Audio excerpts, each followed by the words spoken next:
Saudara, ada 3 sikap manusia terhadap keselamatan seperti yang dibentangkan dalam nas ini. Orang pertama, dia punya kerinduan berinisiatif untuk mengikut Yesus.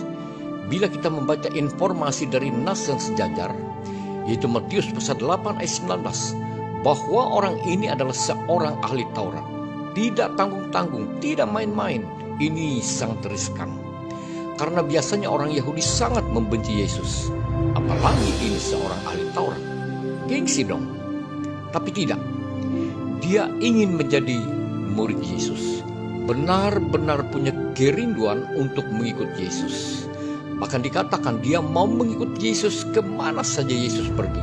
Sungguh luar biasa. Sulit dicari.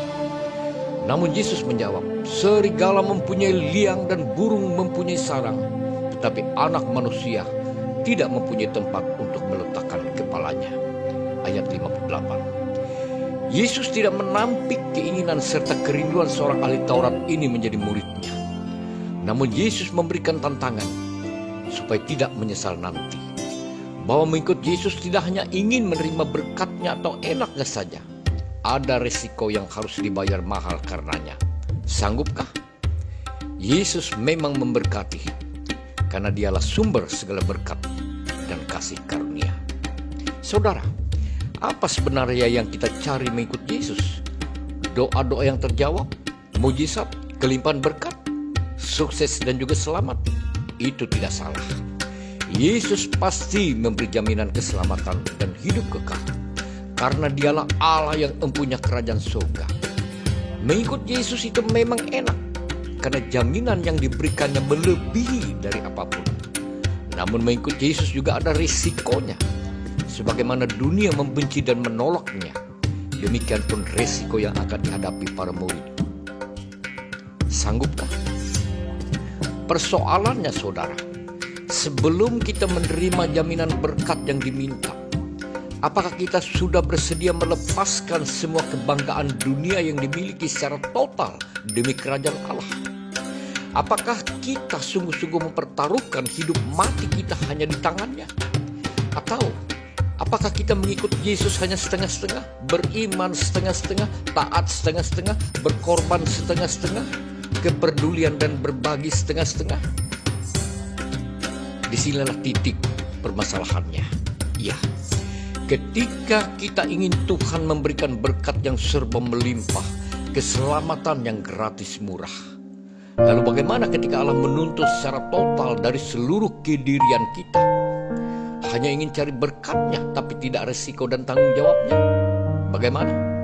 Ibarat orang mau makan buah nangka, hanya mau ambil enaknya, tapi tak mau kena getahnya.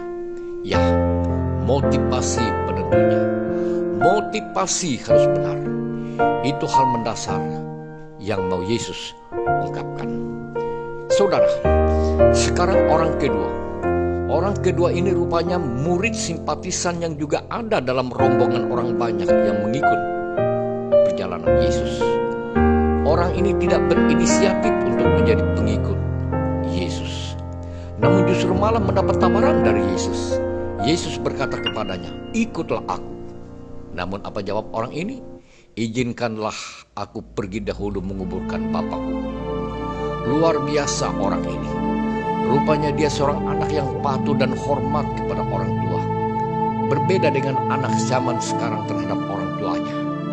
Karenanya dia ingin fokus sungguh-sungguh untuk bertanggung jawab, merawat hingga saatnya penguburan orang tuanya terlebih dahulu.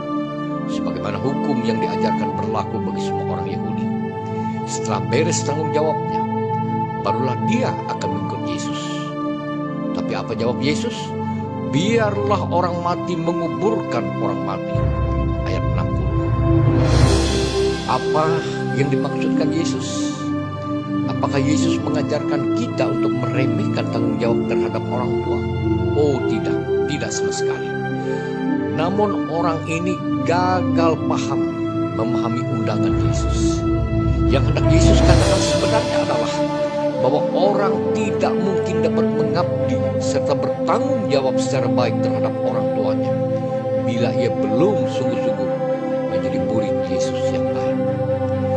Sebelum seseorang menerima Yesus dan menjadi murid yang sungguh-sungguh, Yesus memberi gambaran bahwa orang tersebut laksana orang mati, tidak memiliki kehidupan itu sendiri, kehidupan yang berasal dari Yesus.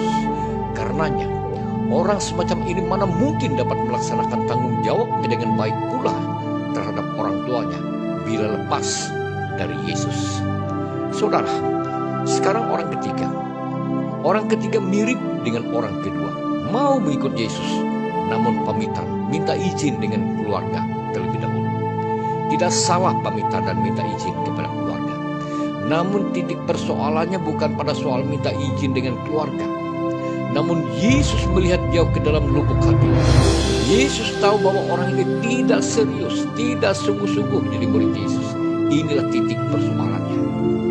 Banyak orang lebih fokus pada dirinya sendiri, pekerjaannya sendiri, tanggung jawabnya sendiri, dan kepentingannya sendiri, lepas dari Yesus, tidak bersama Yesus.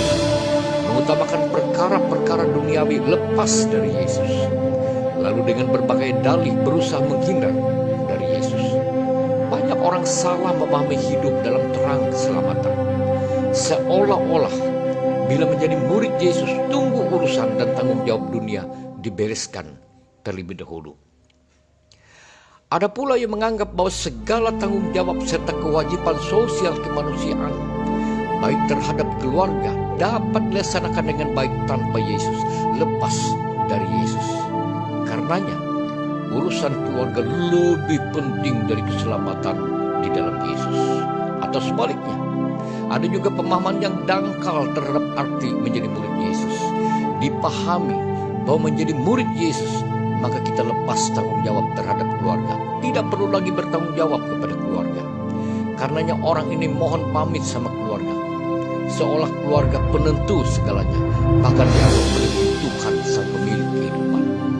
Padahal, saudara, yang mau Yesus katakan adalah bahwa orang dapat sungguh-sungguh melaksanakan kewajiban serta tanggung jawab terhadap orang tua maupun keluarga bila terlebih dahulu dia menjadi Yesus yang sungguh-sungguh, mengabdi dan bertanggung jawab secara sungguh-sungguh kepada Tuhan sang penentu kehidupan. Dengan kata lain, carilah dahulu kerajaan Allah dan kebenarannya, maka semuanya itu akan ditambahkan